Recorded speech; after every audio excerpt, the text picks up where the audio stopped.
বাঙালি মানে যে কোনো ছুটির দিন বা যে কোনো অনুষ্ঠানে লুচি তরকারি তো মাস্ট।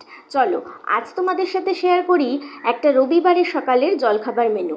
ওই যে বললাম যে কোনো ছুটির দিনে লুচি তরকারি তো হতেই হয়, তাই কড়াইতে তেল দিয়ে শুকনো লঙ্কা, কালো জিরে, একটু পেঁয়াজ কুচি, ছোট ছোট টুকরো করে কাটা আলু, চেরা কাঁচা লঙ্কা, স্বাদ মতো নুন, চিনি, হলুদ দিয়ে বানিয়ে নিলাম একটা ঝাল ঝাল মিষ্টি মিষ্টি দারুণ স্বাদের তরকারি। সঙ্গে গোল গোল করে লুচি বেলে নিয়ে কড়াইতে ছেড়ে দিলাম।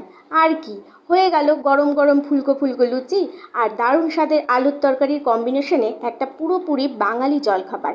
তবে আর কি, যে কোনো ছুটির দিনে তোমরাও বানিয়ে নাও এই রকম একটা সুন্দর জলখাবার।